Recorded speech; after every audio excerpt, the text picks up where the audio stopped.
we all have these ideas. I want to start a podcast. I want to be a speaker. I want to be a whatever. Like we all have these great ideas, but the successful people, they're not smarter than you. Often they're probably stupider than you. They just start. Lowering the expectations just so that you can go off and do it. People aren't willing to suck. You're afraid that nobody's watching, but you're also afraid when people are watching. If you get on a stage and there's 1,000 people, it's your first time, you're afraid too. Right, it's fear no matter what. Right, so it's Choose like, okay, fear. just start. It's actually better to start when there's nobody watching. Yeah. Right, so just start, just go and create. And so successful people just start. Whether it's lowering the threshold for what good is, or just expecting to suck, just go and start. And then the consistency to follow through, right? So they just don't quit.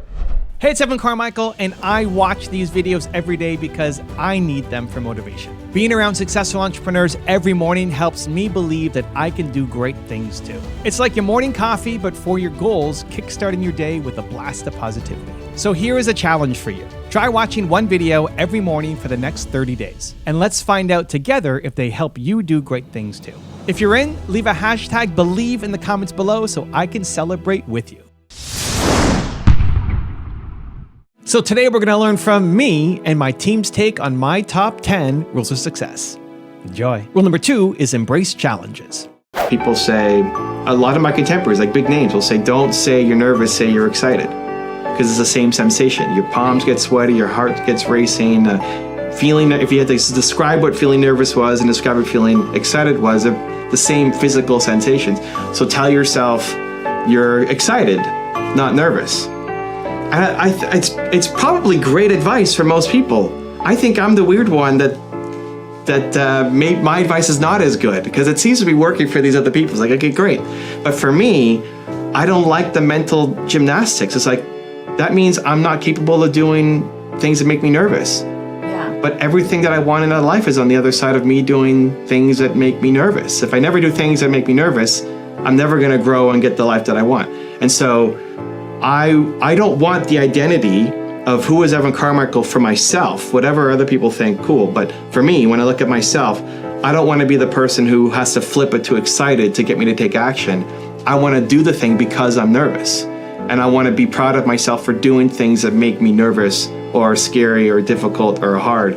And so scary, difficult, hard are my trigger words. I call them play bigger triggers, where if I say it, think it, do it, feel it, scary, difficult, hard, I have to do it. Just because I said it and I felt it. Even if it has nothing to do with belief or my purpose, because I don't want being nervous or scary, difficult, hard to, it can no longer be a good enough reason for me not to take action. Rule number 3 is play to your passions. Instead of play to your strengths, play to your passions. Okay. And if you're passionate about something, it'll become a strength. So when I started videos, I wasn't good at it. It wasn't a strength. I sucked at it. I didn't know any of the gear or the editing. I was nervous in front of the camera. I hated my videos. I couldn't, like 350 videos before, I couldn't even watch my own videos back because I was so embarrassed by what I was doing. So I wasn't good at it.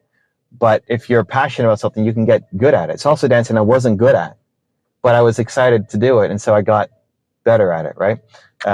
Will in the car, right? Like the first episode is okay. And then as you'll just keep getting better, right? So play to your passions.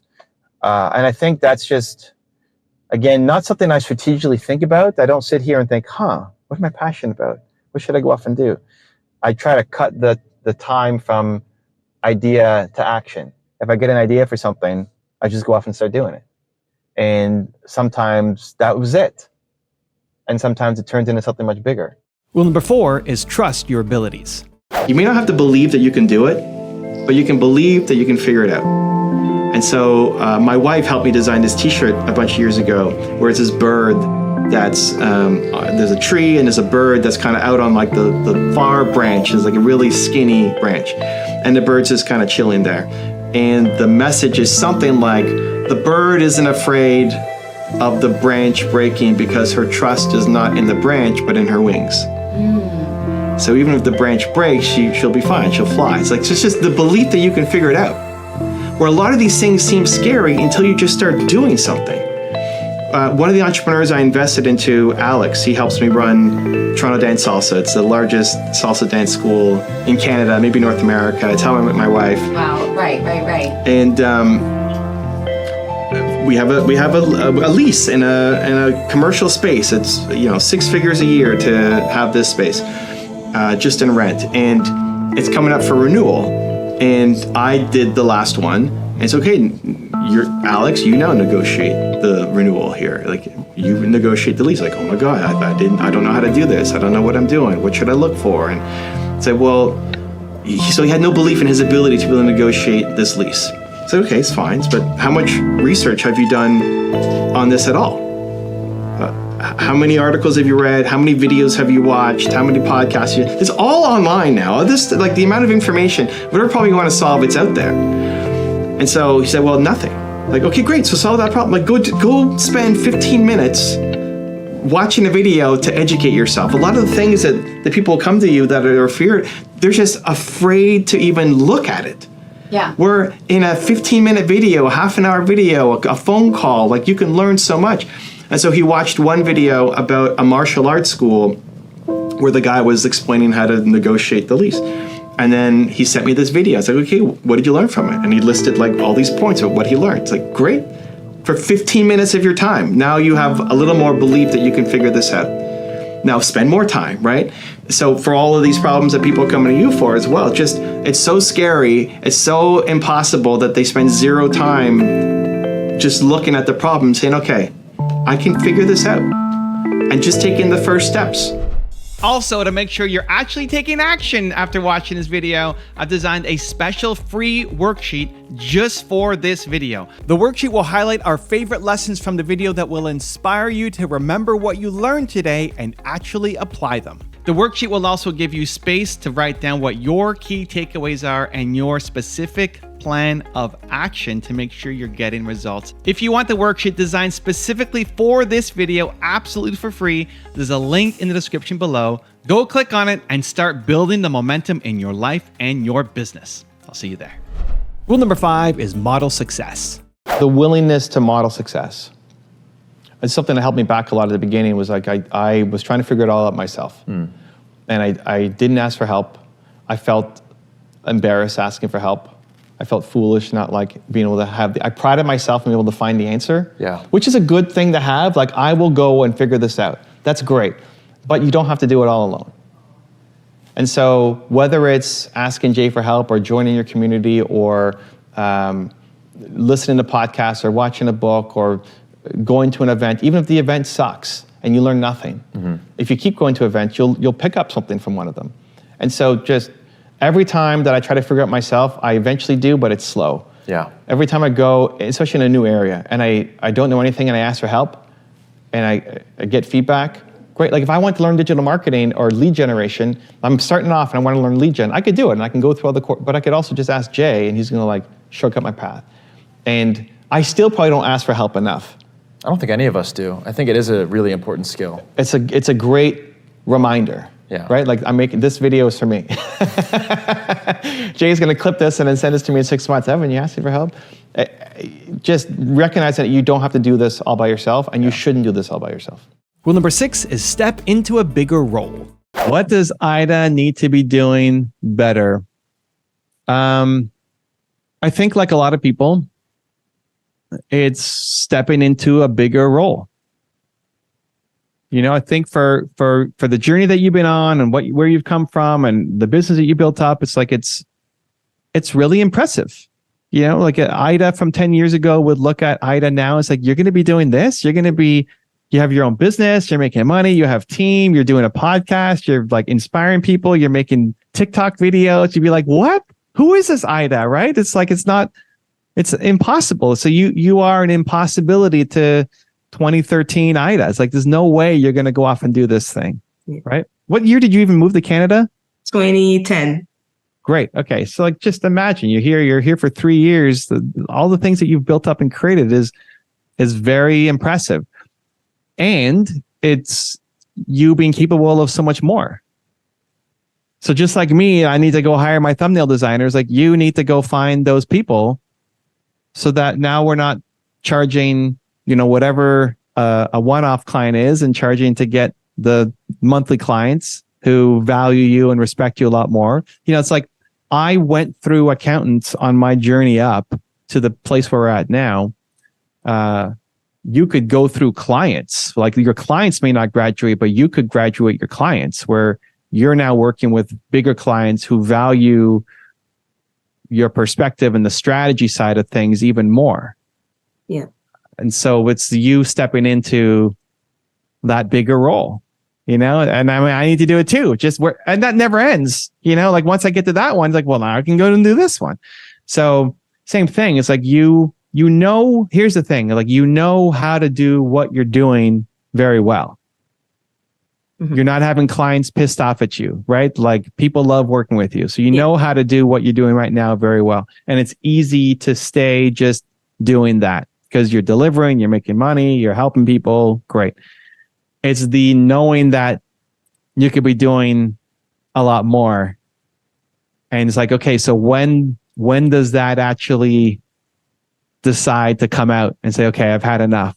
Rule number 7 is invest in your skills. Part of learning about money is getting educated on it. And again, it's not that hard. Like, a call with your team opens up a ton of eyes. Watching one YouTube video, it opens up a ton of eyes. And so you can quickly make progress if you just tell yourself the truth. And the truth doesn't have to be, well, I suck at this. But you don't necessarily even need to have the belief that you can do it. Just the belief that you can figure it out. And that little distinction of like, okay, I'm the bird on the tree, and I figured out lots of things before. Whatever I spend time on, I've gotten better at, and everybody has proof in their life of whatever you've spent time on, you've gotten better at whatever skill. You may not be very successful financially, but you're good at other things because you spent time on it. Why are you not successful with money? Well, how much time have you spent with money? Nothing, probably, right? You're just trying to avoid it. So go educate yourself. And then again, you can pick it up pretty quickly. Talk with your team, watch videos, read books. You don't have to, again, be Warren Buffett to create a plan for yourself to be able to retire early. Rule number 8 is change your beliefs. All the successful people that we profiled, whether they're entrepreneurs or athletes or musicians or artists, the people at the top of their field, if you don't believe in your, maybe not current abilities, but the abilities to figure it out. If you're some young speaker on the come up, it's like, okay, well, you don't have any abilities yet, but the belief that it's possible, Right. The belief that tomorrow you don't have to be in the same spot that you are today. Even when it doesn't look like your family's not doing it, your friends aren't doing it, the people you know aren't doing it, who are you to be this crazy guy going off and changing the world and doing amazing things? The belief that you could be way bigger than you are right now. That is consistent across all the people that we profiled. I think it's ego, belief, conviction. There's a healthy number of people who have a big ego. You don't kinda have have to. to. I don't know that you have to have a big ego, but confidence in your abilities to figure, not even confidence in yourself, but confidence in your ability to figure it out. Yeah. I think that is consistent. Yeah. Because you look at where people came from, chances are your hero started with less than what you already have right now. The people you look up to started with less than what you already have right now.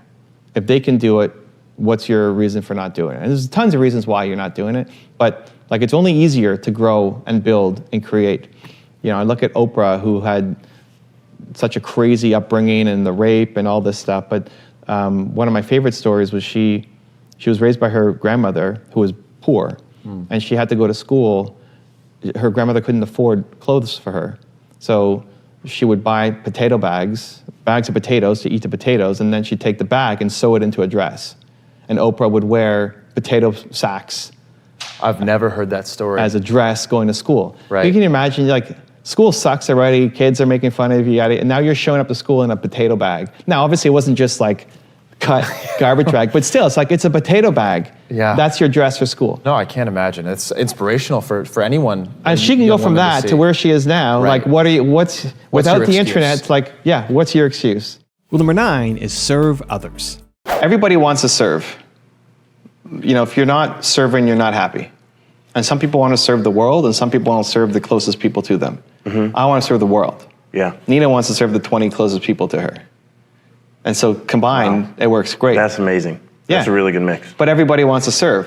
Like, if you felt like today you're going to wake up and you weren't going to serve, like, it doesn't matter if you show up today, you go to work, whatever, nobody cares. That's the path down to depression anxiety, suicide, all of that, because you feel like you don't matter to anybody. Yeah. But if you felt like today I was going to do something that would matter to somebody, whether it's the world or one person, you're like, today is going to mean something to somebody else.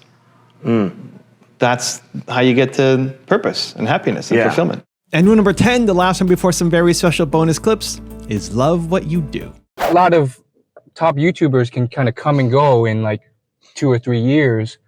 So how have you been able to reinvent yourself and keep up with the different changes and trends and demands of content over the last 14 years, basically? Yeah, so what? I started in 2009. At the beginning, I wasn't having success. You know, like at the beginning, I had, first year I had 25 subscribers. 5 years in, I had 2,000 subscribers. But in the first 5 years, I wasn't getting any traction. It was no results. It was no winning. It was me just doing it to do it, just to try to have fun. I thought it would help people. Like if 50 people watched the video, it's like, that's 50 people who saw my video. You know, nobody had 1 million subscribers when I started my channel. It wasn't even a thing. Like 10 years ago, you like YouTube influencer didn't mean anything. Yeah. So it wasn't a strategy at the beginning. Now, a lot of the OG people are leaving YouTube. They're quitting. Or they're getting burnt out. Yeah. I think what's happened more recently is it's starting to become more professional. So people who do what I do, they're building teams. And so it's hard for a one-person show to keep up. Unless you really love it. And if you love it, then it's easy to keep going. Like you don't burn out from things that you love. I've been making videos for 15 years. I still love it. It's like, let's do it. Let's do it in the car, whatever. Let's just make videos. It's awesome. I love it. I love helping if I can. But if you see it as work or it's just a strategy, you're going to give up. Like you never win. What Nick Peterson says, you never win the race that you don't want to be in. And so a lot of people are doing too much work that they don't like. Like if I was doing accounting, I would burn out in a day. But making videos is 15 years and I haven't burned out. You know, like I still love it.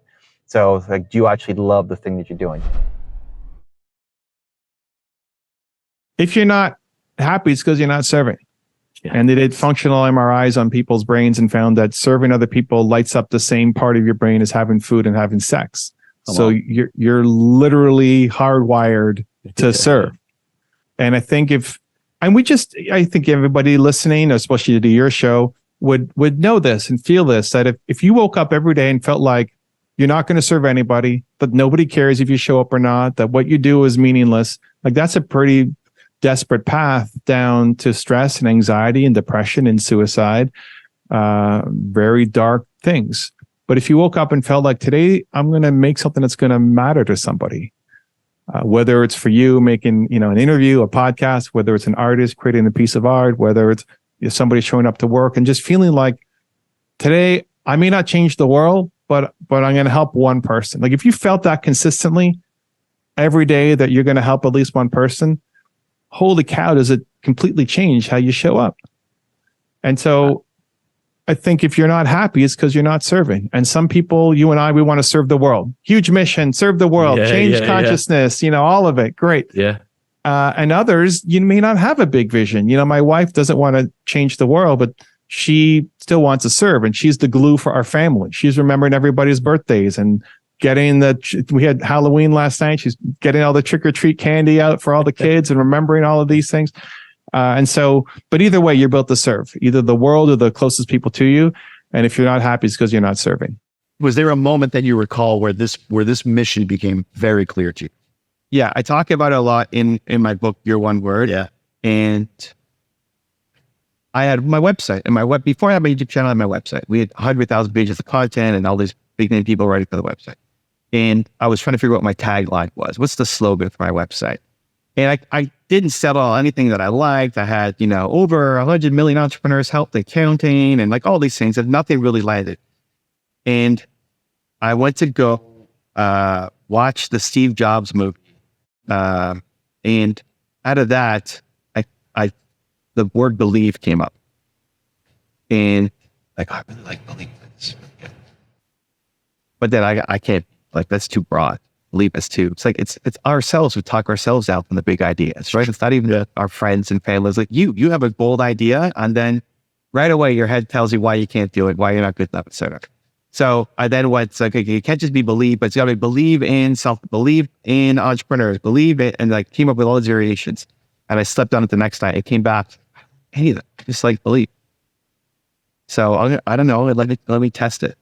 And so I sent the newsletter out to my email list just talking about believe, and it ended up being the best newsletter in terms of engagement and clicks. And my sister said, she saw it and she actually liked the newsletter, which is like a compliment and a backhand, that only a sister can give.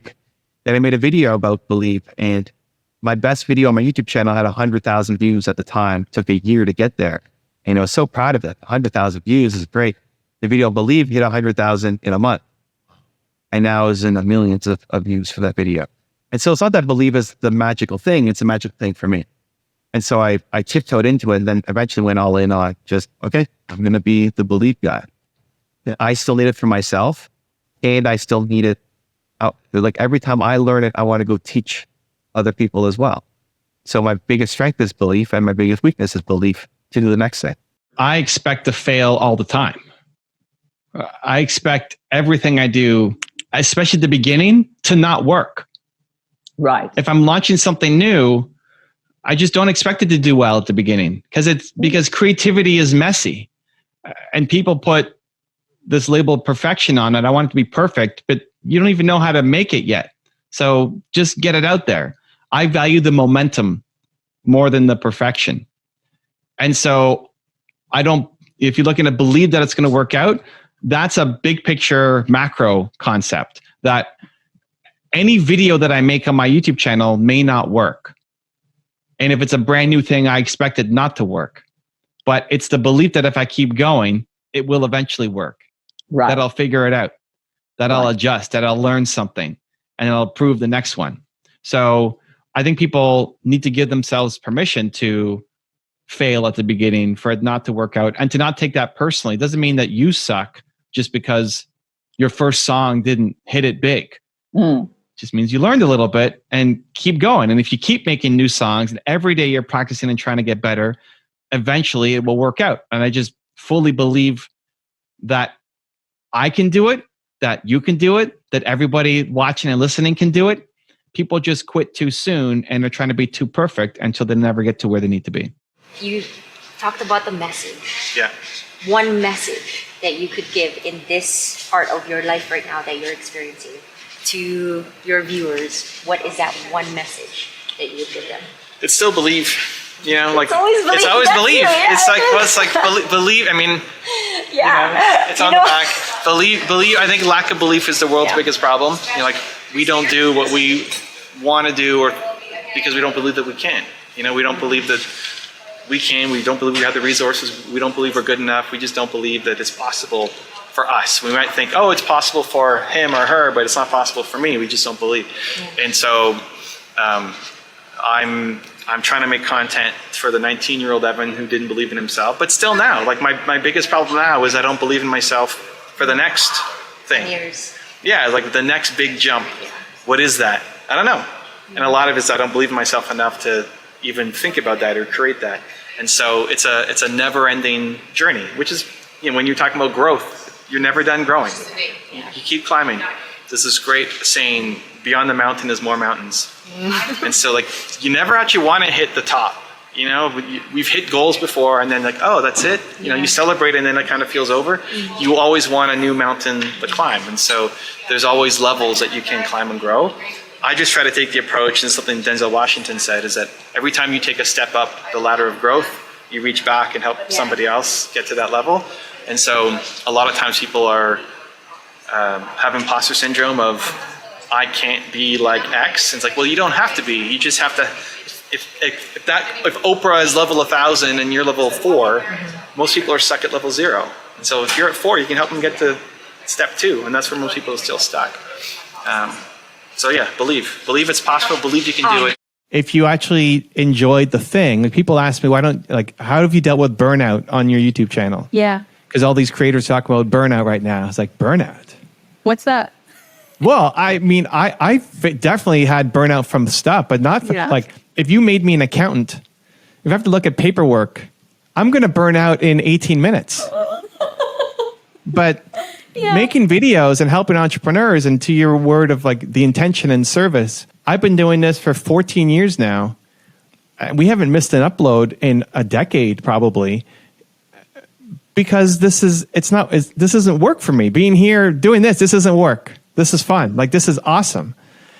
And so I think if you are only tied to the results, of course I care about results. Of course I want to grow. Of course I want to have an impact. Of course, but it's not the main driver. Where I think if that's all, and that's what a lot of achievers are only focused on the end result, but then they're not happy as they go through it, where the process becomes even more important, that you love it and you're having fun doing it. Because otherwise, that's the path to burning out. If you don't love the thing that you're waking up every day to do, you will burn out pretty quickly.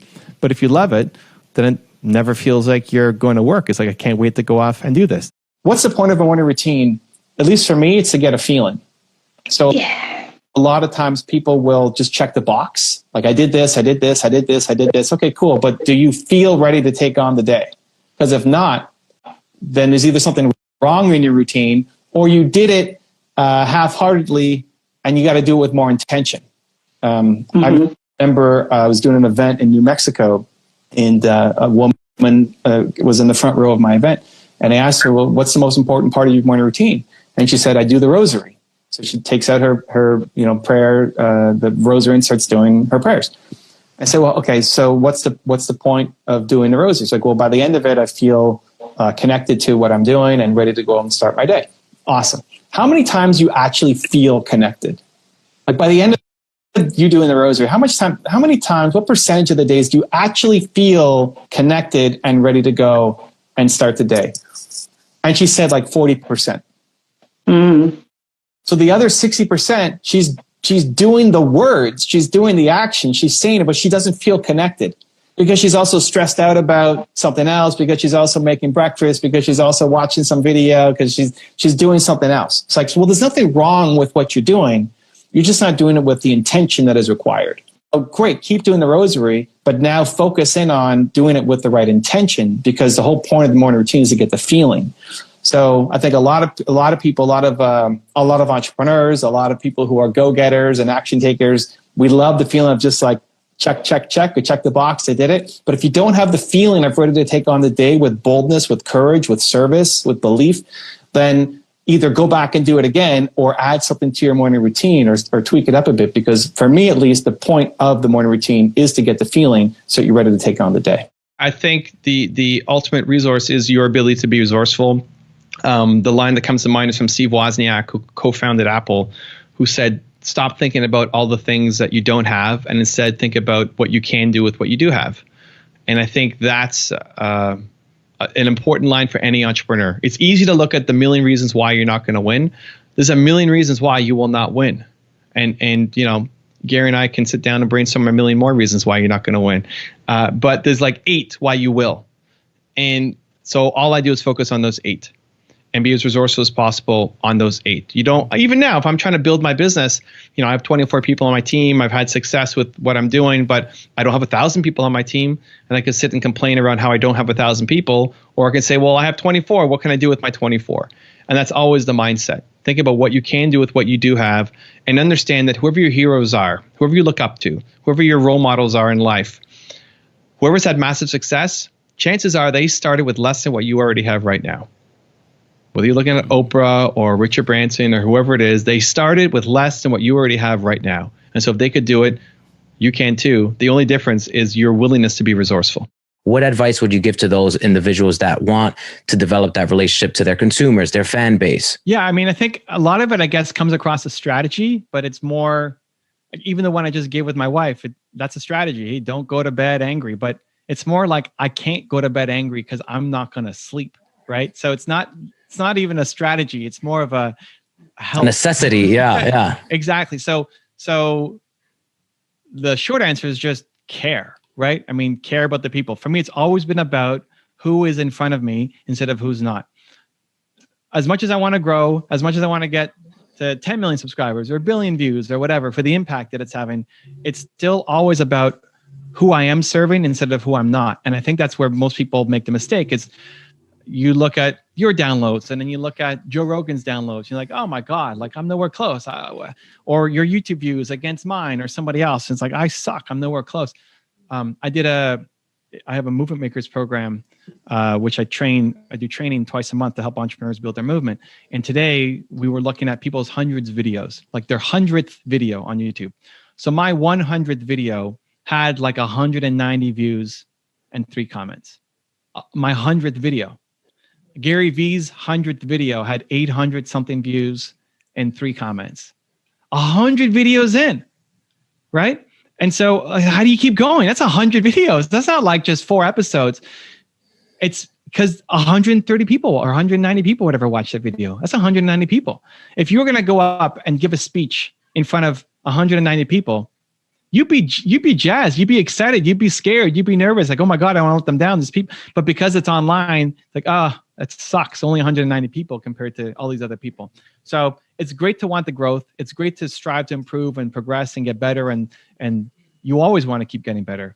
And the priority is the people who currently are watching, listening. Because if you treat them great, I mean, the strategy side is, hey, you treat them great, they'll tell more people, they'll come back, you win. For me, it's just been, you're here. I love you. Like, let's make this count. Whether it's, whether you're the only person who ever listens to this, or there's a million people who end up listening to it. When I'm speaking in front of 2,000 people, it's great. When I'm speaking in front of 4, it's great. It gets to be more intimate and personal, right? Like, I love you. Thank you for being here. Thank you for giving me your time. And I hope to leave something with you that helps you live a better life, right? Like, it's that's the mindset. Everything else follows. The strategy then follows, right? I'm struggling to keep on top of everything. Like, I can't respond to every comment. I have people on my team who help me with it too. But even on Instagram, I'm still trying to, every new message that comes in. Yesterday, I was doing a whole bunch of them at 11:30 at night. Hey, thank you so much for that message. I really appreciate you. Thank you for sharing my message with your audience. Believe, right? That 8-second clip, because somebody shared my story to their story. I don't know how, I didn't even check how many followers it had. Maybe it's 3 and it's their mom and their sister and their brother, right? Great. You shared your story with your audience. Thank you. I don't know. I like it, dude. I just like it. I don't know that it's a strategy for everybody. So I think you have to be that kind of person. We've studied successful people. I've probably studied more successful people than most people. And the number one rule for success is that you love the process. You have to love the actual work that you're doing, that it doesn't feel like work, that we're all trying to have an impact and get results. And, you care how many views you get, et cetera, the external numbers, but at the core is you still have to love the actual process. And one of the things that I love doing is being able to pull rules for success from people who a lot of people may not instantly connect with. Like Connor does a lot of things that would throw a lot of people off. He's a lightning bolt. He does some things that rub people the wrong way, and they would never give him a chance at all to hear some of his wisdom. But he's had a ton of success, and anybody who's had a lot of success, I want to learn something from. And doesn't mean that your goal is to be the next Conor McGregor, but you could learn something from him. And I've tried especially to try to learn from people who I may not like right out of the gate for whatever reason, because they often have the most to teach you. If you only learn from people who are exactly like you, you're by definition limiting how much you learn. So the challenge with Connor was going through and saying, okay, I mean, he's got all these interviews of him doing all sorts of crazy things, which is fine. And, Connor, you do you. And there's also a lot of wisdom. There's a lot of wisdom, so that video with Connor, it wasn't him trash talking somebody, making fun of somebody's mom or, whatever else, but there's a lot of wisdom in there. And that's one of the things that I love doing.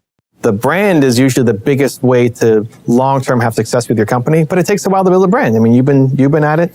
Lots of people have been at it. Like, it takes a while to build a brand, and a lot of people fizzle out along the way, and they don't know how to generate immediate revenue, which is where the other 2 shows come in. So if you need to make money this year or right away, like in the next 3 weeks, you can do it through YouTube. It's just not through thought leadership content. If you're doing influencer marketing or you're going to run pre-roll YouTube commercials, cool. That's just direct marketing. And so you can do that. You just track does it lead to conversions for you? And that's definitely play. That's not where I would be an expert at. Throwing somebody on your team who's just out of university or whatever, that is usually an attempt to build brand, right? We're trying to create our own content somehow to build brand. It's usually not a super effective way to do it. But the direct marketing side is very tangible, is huge. A lot of people are doing it. A lot of big money is coming into YouTube because the ad policies are strict-ish, but less strict than Facebook and Instagram. So people are getting a higher ROI off of YouTube ads than they are on Facebook and Instagram. The thing that anyone who follows you online will say is that you are definitely consistent. How much do you think that has played into the success that you have today? I think a lot. I was doing an interview earlier today, and somebody was saying that I was really bold. Like, you're such a bold, courageous person. I'm like, really? I don't know. I don't feel that bold, but I am consistent. We started in 2009, and I don't think I've missed an upload in a decade. And so, tons of videos just consistently going up. So I'm the guy who did not start super well at the beginning. I had 25 subscribers in year 1 and 2,000 subscribers in year 5. And fast forward today, and I've had a lot more success since then. But just waking up every day and doing the work, and amazing things can happen. How important is it then, Evan, to have a niche and to be the expert in one area versus trying to be the expert in every area? I think you have to be an expert at the thing that you love, right? And so we all can wear multiple hats. Ultimately, I think your purpose comes from your pain, right? I think like whatever you struggled with the most is the thing you want to help other people through. So when you're in a room, you have to figure out, okay, where am I further ahead than these people here? And in some areas, it may be lots of things, right? It may be, so I was launching my new book when I went there, right? If I'm in a room of people who have never launched a book, I can give a lot of advice on how to launch a book.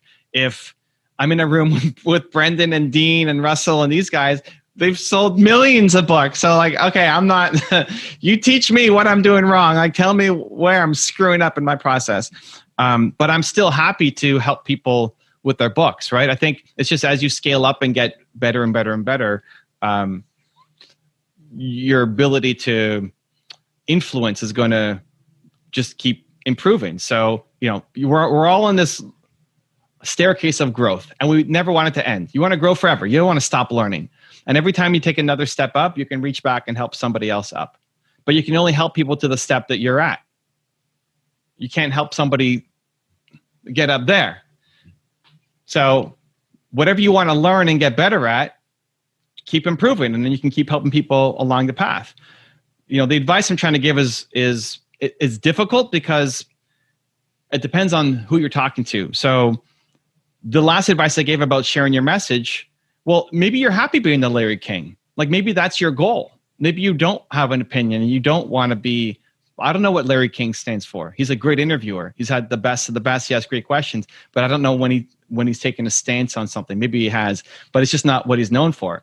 If you're watching and you want to be the Larry King of your market, awesome. Like, don't worry about creating your own thought leadership content. In terms of finding a niche, I love helping people believe in themselves, right? I mean, I have a bigger YouTube audience than any of the people who was at that event, but I'm focused on helping people get to where I'm at. And there's a lot of people who I used to be, right? There's a lot of people who are at the beginning stages. I'm not focused on like the high achievers. I don't want to be Brendan Burchard's high performance coach, right? I'm okay with that. I don't want to be the niche guy at the top. I want to help the world, right? I want to help everybody believe in themselves more. So there's just different models. Like, what do you ultimately want to do? What's your mission? And then making sure that your actions will ultimately map to your ambition. Because I think people look at somebody else and say, oh, I want that, but it's not actually what you want. So figuring out that first, like, do you want to speak on stage and have a huge audience? Do you want to be a giant YouTuber and have millions of people watch your videos? Or do you want to be a super select coach that doesn't need to be a brand name, but you know how to do one thing and that's it. And then you were like the elite player that people are paying 6 figures a year just to work with. I'm a believer that everybody has a single most important core value. So for me, I'd say believe, right? So I want to spread more believe in the world. And whatever our message is to the world is still what we need the most ourselves. And the next level of our breakthrough is on the other side of even more of that thing. So my next level breakthrough is on the other side of even more belief. If 95-year-old Evan was going to come and talk to me right now, he'd say, dude, believe in yourself more. Your next breakthrough is on the side of even more love. And people might say, Josh, dude, like you're already the most loving person that I know. Like, how can there be even more love? But that's the pursuit of excellence, right? Like this isn't even the start of how much love you could potentially share. Both internally, like self-love plus love out. How do you bring more love to your audience, to the guests who come on, to the team who show up, to the people who buy your products and services, as well as to self? And so that's a frame of reference that I use for myself, at least, to say, okay, like if I believed in myself more, what would I do? What would the next thing be? Because 95-year-old Evan is pissed that I'm not off doing the bigger thing. And it took me so long to get here. Just like now looking back, it's like, how come it took me 5 years to get some videos going up to get past 2,000 subscribers? Not in a negative way, like you suck looking backwards, but let's use that as fuel going forward to make the bigger play, to leap faster into self-belief, in my case, to allow me to go and do more. Because another one of the things my mom used to say is, if you have the ability, you have the responsibility. If you can, then you must. And so I believe that if you're someone who's filled with love, you have the responsibility to go off and share. Like, it's not enough to hold that for yourself. You have to go off and do more with it. Like, you can't settle for where you're at right now. My belief, right? And I think that's what achievers kind of hold themselves to, that it's great, everything we've done, and I'm capable of more. And more, not just for me, but more to serve and to help and to inspire and to spread more positivity around the world. My biggest challenge on a day-to-day, I'd say now, is not accounting or doing grunt work or things I don't want to do. It's more pushing harder. I think good is the enemy of great. And so things are really good. And it's honestly great. I mean, if you look at a global perspective, everybody listening to this show is in a great, like, you have internet, globally, you're way ahead of a lot of people. You have food, you have a bed. So you're way ahead already of a lot of the world. But you could do more. And that's the biggest push. That's why I need Jay-Z in my ear and Oprah Winfrey in my ear and Steve Jobs in my ear and these people. That's why I make the videos I do, because it's easy to wake up and just keep doing the same. It's hard to wake up and push yourself to do something that you haven't done before, to believe in the next version of what you could become. And that's an ongoing struggle. The first person I hired was not in this YouTube business, but way back in my first company. And it was for 1 hour a day. And I hired him to do 1 hour of work a day, because it freed up about an hour and a half of my time per day. And I think, honestly, as soon as you want to get somebody to help out. It does a couple things. One, it really helps to not be doing this alone. Like, it really sucks to do everything all by yourself. Just the emotional, I mean, you guys have each other, which is great. Like, join a group, join a community, don't be alone, because it's really, really, really hard to be an entrepreneur and do it all on your own when all of those insecurities and fears and doubts and like, I'm not good enough. And I was so dumb for starting this. And what was I thinking? And right. So it's nice to have somebody who's doing this with you, as opposed to you doing it all by yourself. Plus, it's just smart in that you don't have to do all the work, that you can delegate some of the tasks away to focus on whatever is, more inside of your passion and what you love and what you can, charge more for as well to build your company. Ultimately, if you think about your most important core value, let's say it was dream, then the greatest gift that you can bring other people is to allow them to dream as well. The greatest gift I can give people is belief. And it's also the thing that we need the most help with ourselves for the next step. So my next step is on the other side of even more belief. Yes. Your next step is on the other side of an even bigger dream. And so the greatest contribution that we can give people is our values. And that's your brand. So it may be worth spending a little bit of time thinking about it, or go through the exercises in the book. Just figure out, is it dream? Is it something else? But running with dream for now. Then you get to put that through your content filter. So what kind of posts are you putting? Do they make me want to dream a bigger dream? What's on the background in your wall? Does it make me want to dream a bigger dream? What's your morning routine? Does it make you want to dream a bigger dream? How do people leave you in your coaching sessions? When I visit your website, if you run the filter of dream through everything that you make and create, it starts to change, one, how you show up, but then two, how people talk about you, which then becomes your brand. SEO is different in the YouTube game. People think of YouTube as the second largest search engine in the world, which it is, but most of the views don't actually come from search. It'll come from browse and suggested, which means either the YouTube homepage, or if you type in something on search, how to market my business, somebody's going to rank there and get that video click. But then from your own experience, you'll watch that video, and then you'll watch the videos down the side, and you'll watch the videos that show up after much more than you'll go back to see what were under the search term. So you might get one view from search, but then you'll get 8, 9, 10 more views from suggested down the side. So the real game is not ranking for search. The real game is ranking after the videos that are ranking for search. Suggested. So the way to do it for anybody, this is a great hack for anybody who's listening, watching. Think about who is the number one person in your industry. What kind of videos are they making? And then going and looking at what kind of content they're creating, and then take almost the exact same title and make your version of that video. I don't care what's in the video. I don't care what they're talking about or how they're doing it, because you're the expert. You're the thought leader. I want your opinion. All I want you to do is take that title, because your goal is to rank after that person's video. So they just watch them. So if it's a marketing video, maybe you watch a Gary Vee video, like how to market on Instagram in 2020. And then you call it the same video, the same title. I want them to watch Gary, and then I want them to watch you. And that's how you start siphoning audiences and amplifying your voice. The biggest thing that I struggled with at the beginning was belief, and still now, but I'm a lot more confident, have more self-belief now than I did 5 years ago or 10 years ago or whatever. When I started my channel, there was a YouTuber with 1 million subscribers. Like, it wasn't even a thing. I was just making videos just because I wanted to serve. Like, if 50 people saw the video, like, wow, 50 people saw this, great, let's go, right? But it's still the thing that I need most for the next level. And I find that that's constant, right? Like, if your main thing is pivoting, your biggest strength is that you pivoted. Your biggest strength is that you helped other people pivot. And the biggest thing holding you back is like the next pivot. What's the next pivot?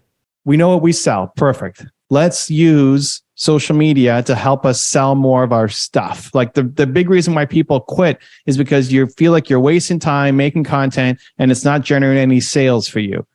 And I'm mission first, purpose first. If anybody is familiar with my content, what I do, it's like purpose first, and you have to make money. Because if you're not making money, you're going to quit on the thing. So how can we make money inside our purpose instead of having to have some job that's outside our purpose, right? So the next thing to think about, if you know what you're selling or what you are looking to sell, right? Next is, who are referral partners for us?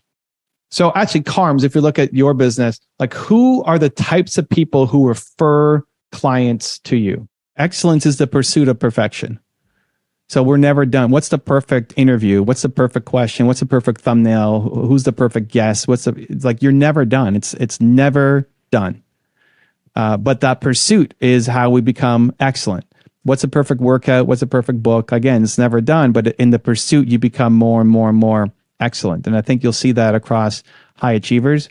Nobody ever says they're done. Nobody ever says this is it. It's perfect. Like, there's always new things that you want to add and tweak and change, and people to confer with and help, and always new problems to go off and solve. And so it's getting dedicated to the process, and that you're getting better every day, which is which is hard because that means you're going to fail and you're going to suck and you're going to make mistakes and you won't know until you get out there. No matter how much market research you do, you don't know until you start going off and do it.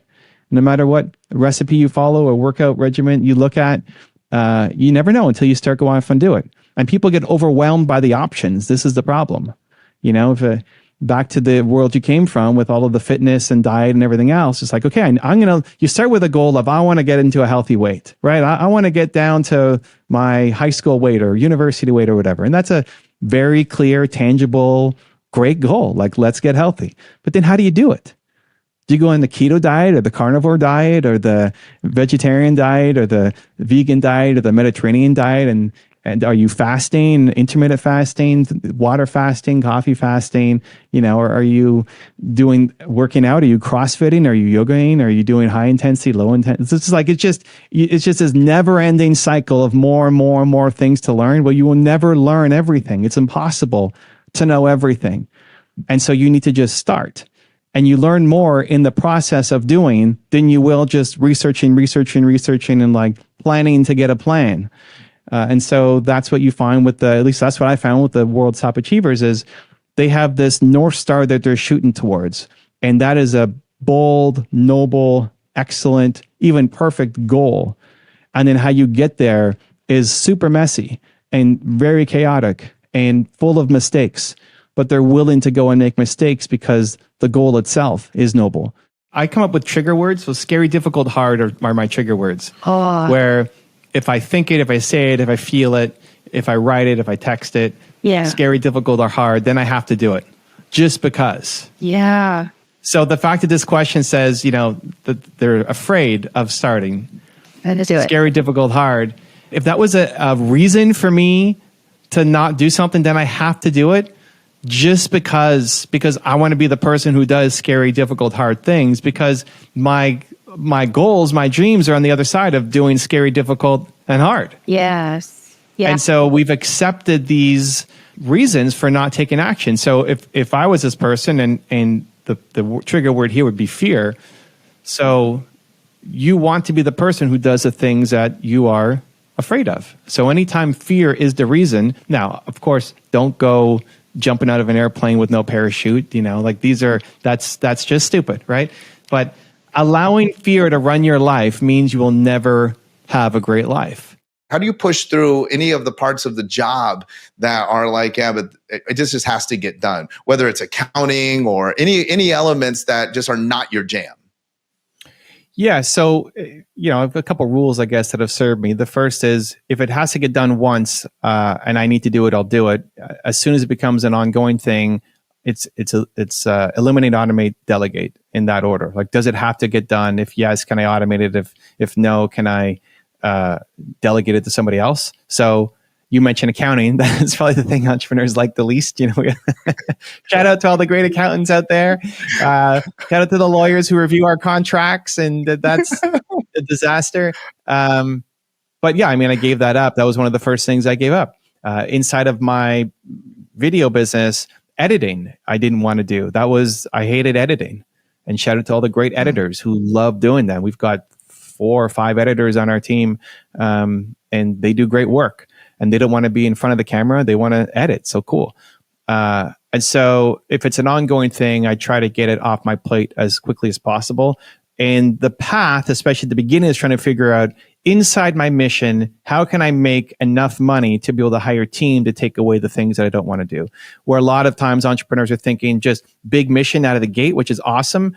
And inside that, instead of worrying about how to build a giant brand out of the gate, focus on how do I make my first 100,000? How do I make my first $500,000? That gets me money to be able to quit my job, do this full time, give myself some financial stability, but then also hire a team to take care of the things that I don't want to do. What is your number one tip or strategy to help us sell more? Understand your most important goal and then create the show that helps you accomplish that goal. Like YouTube can serve you in a lot of different ways. Most people think of it just as a place to be an influencer and build a brand, and it is. If you want long-term success, building a brand and having people beat a path to your door is huge, but that doesn't happen in 30 days. So if your number one goal is I need to make sales in 30 days, cool. Start a YouTube show around business development. Let's go close. I think everybody has an agenda for you. Your parents, your friends, your family, your kids, like everybody has an agenda for you. And if you don't understand what your agenda is for yourself, then you'll just be pulled in 1,000 different directions and never accomplish anything that you actually want to go off and accomplish. And so chances are, whatever the thing is that you have greatness in, whatever you have Michael Jordan level talent at, it's going to make some people upset, even out of love, like saying that you want to go off and do this, but your parents don't think that that's the right thing for you, or nobody in your family has ever done it. It's easy for them to pull you down and prevent you from going off and doing the thing that you actually want to do. And so the common trait of everybody who's had massive success is being able to deal with the people around them, telling them that their ideas suck, that it's never going to work, and you still get up and you go and you do it anyway. For a lot of people, the advice that your parents are giving you is out of love. They love you. They just see success differently. They grew up in a different world. And so success to them looks one way and you're off doing this crazy other path. And so they just care about you and they're trying to do the best thing that they think is for you. But the worst advice you can give somebody is what you would do in a situation. That's the worst advice you can give them. Here's what I would do. Well, who cares what you would do? You're not me, right? But like never get, like the best advice you can give is try to understand that person and give them the answer that will help them, even if it's not the same thing that you would do. Right. And so I think a lot of people, that's the real trouble spot, where there's people who love you, who are trying to help you, and they think they're helping you, but they're not, because that's what they would do. Why you started your YouTube channel? I think your purpose comes from your pain. So I think whatever you struggled with the most as a human is what you want to help other people through. And so because I struggled so much as an entrepreneur, I try to make content that I wish 19-year-old Evan could have seen. And I'm 13 years in when I started, 2009. Across all the channels, we probably recorded 15, 20,000 videos. Like, how do you keep going? How do you not burn out? How do you, I haven't missed an upload day in a decade. Yeah. How? Well, because you feel like what you're doing matters. Yeah. And so I always feel like the content I'm making is to help. Even this interview, like when she just pulled me aside, we're at lunch, I'm leaving, she's like, can I interview you? Why? Because I'm hoping that, somebody watches this video and maybe that makes a shift to helping them believe a little bit more in themselves. I think whatever your most important core value is, your who, that is your heart print. So I want to spread more belief in the world. You want to spread more love in the world. And so that's why understanding what your who is becomes really valuable. And I split it into two things of the thing that I'm missing the most is even more belief. Whatever that is, like people would look at you and say, but you are Mr. Love, Ryan. Yeah, but the thing that you're missing even more is more love. You want to transcend, it's on the other side of even more love. More love for self and more love for others. And what does that look like? And when you figure that out, then you're like shedding a new skin and now you're free again. And the same thing for me. Every major growth in my life, not just business, has been on the other side of even more belief in self, and then trying to spread more belief out to the world. And so I hope that that's what my heart print is. A constant reminder to me, as well as what I can create for others. Do you ever have moments where you get out of alignment with your mission?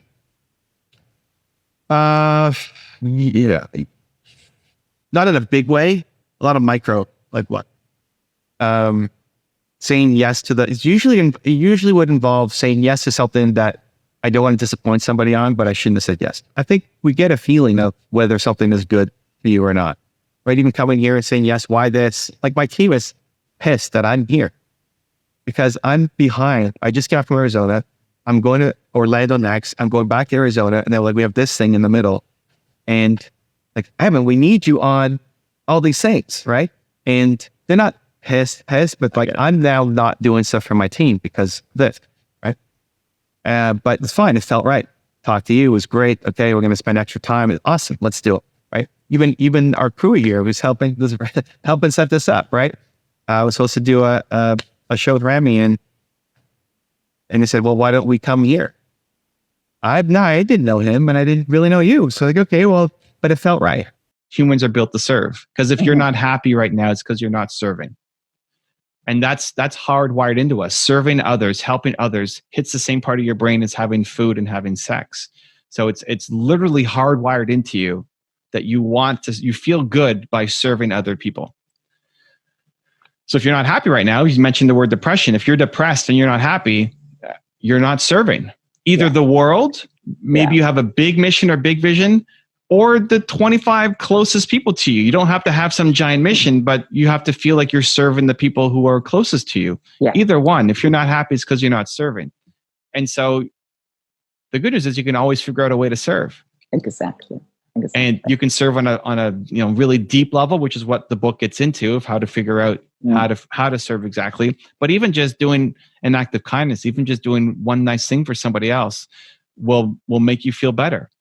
Ultimately, what I want people to do is, if you woke up and you felt like today mattered, like you woke up this morning and you felt like today mattered, you're going to make something today that matters. You're going to create something today, whether that's a song or a video or artwork. Like you're creating. When you're creating something that has the potential to impact somebody else's life, if you did that every day, you're on a path to happiness. When you have a giant impact, you're able to sell a whole lot more. And again, as you continue to build your brand, so many other opportunities will come up to you that you can't even realize or think about right now. I mean, Alex Hormozi is a great case study or example where he was building all his marketing, direct marketing, having, whatever, $100 million net worth, et cetera. And then saw that one of the Kardashians had more net worth than he did. It's like, how is this possible? Like, I'm so much better as a business person than this person. And he goes, well, because they have brand and you don't, because you're just doing direct marketing. And so you need to build a brand. And that's what pushed him over the edge to say, I need to go and build a brand, because ultimately I'm going to sell way more if people know me and like me more than just they saw one of my advertisements. And that has been a big shift in the industry where we've seen lots of people move over from direct marketing starts to now building a brand. It's so easy to complain, and it's a default mode. It's nice to think that it's the president's fault that you're not successful, or your mom's fault, or the school system's fault, or you don't have enough money, or whatever. It's nice to think that that's the reason. And what that does is, by blaming somebody else, it puts you in an unresourceful state. It means it's not your fault, so you don't have to fix it. It's your mom's fault. Mm-hmm. It's the president's fault, right? It's their fault. So I'm going to complain and be angry about it, but I don't have to do anything about it because it's not my fault. So it's when you say, okay, this is actually my responsibility. It may not be your fault, but it's your responsibility to fix it. Right. That I can get out of this. What that does is at the start is, well, that sucks. It's because it's so nice to be able to blame somebody. Now this sucks that it's on me to go off and fix it. But then it's also the ultimate power in that you can change your circumstances. You can change your situation. You can make it better just by saying it's on me to fix it. Like there's no cavalry coming. By kicking the president out of office, it doesn't change your situation. Right. So stop waiting for something else to happen. Like you are in charge. And so for any spot in life, like you are where you are because of you. And I have a test that I call the mirror test, where you walk in the mirror, go in the bathroom or wherever you have a mirror, and ask yourself, why am I not more successful? Why have I not hit my goals? And whatever the first thing that comes back when you look in the mirror, those are the excuses that you need to bust through. Right. Because something's going to come up that's an excuse. It's a story you're holding on to. I don't have the right parents, or I don't go to the right school, or I don't know how to be charismatic, or whatever. It's always some excuse. And that's the one that you need to work on immediately to fix so you can go build that better life for yourself. A lot of people quit so early on their career and they never get to feel the impact of, because this is more meaningful than a million views on a video, right? Because it's like, what does that mean? Where somebody, and all of us feel, not just me, like if somebody came up to you and said, hey, what you do touched me. The art that you made touched me, inspired me, moved me. And the whole point of art is to make people feel, whether it's a painting or a speech or a video or, beautiful design, camera. It's like art makes people feel. And so we're all creators, we're artists. And so when somebody comes up to you and says, hey, your creation helped me feel something. Help me grow, help me expand, help me feel empowered, encouraged, unstoppable, belief, like whatever. Even if for like a moment, the fact that you made something that then touched somebody else's life, that's why we do what we do. Like we all want to wake up and feel like we're doing something that matters and is meaningful, having an impact. So when somebody comes and tells you that, that's more the thing that you'll hold on to and remember, not that I hit X number of views on a video. When people ask, like, what's the secret to health? And I think a lot of people default to diet and sleep and, a lot of the typical things. But at least for me, my answer, the secret to health is actually loving the work that you're doing. I think if you woke up every day and felt like, I love what I'm about to do today, I'm going to go serve somebody. And it's not that sleep's not important, because it is, and diet's not important, what it is. But I think there's a lot of people who are in great physical shape, or who have the perfect, sleep routine, or the perfect diet, who hate their lives. Yeah. Where I think if you really love the work that you're doing, I think that's a secret to a long, healthy, happy life, and everything flows from there. And so connecting to your purpose, understanding how you can serve, that your purpose comes from your pain. You mentioned that you want to help other people who basically are struggling with the same thing that you struggled with. And that's the best. Like when you find somebody who's basically the same as you, but you're just a little bit further along on the journey, and you struggled and you suffered and you almost exhausted all the options, and you finally found the path, and you can shortcut that path for somebody else. It's the best feeling ever. What is your number one tip or strategy to help us sell more? Understand your most important goal, and then create the show that helps you accomplish that goal. Like YouTube can serve you in a lot of different ways. Most people think of it just as a place to be an influencer and build a brand. And it is. If you want long-term success, building a brand and having people beat a path to your door is huge. But that doesn't happen in, 30 days. So if your number one goal is, I need to make sales in 30 days, cool. Start a YouTube show around business development. Let's go close.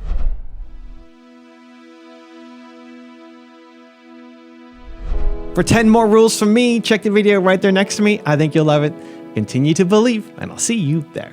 When people say make the bed first thing in the morning, it doesn't do anything for you. It's not going to make you smarter or make you more bold or make you chase your dreams or anything else. The whole point of making your bed in the morning, if you choose to believe it, is that you're doing something that you don't necessarily want to do.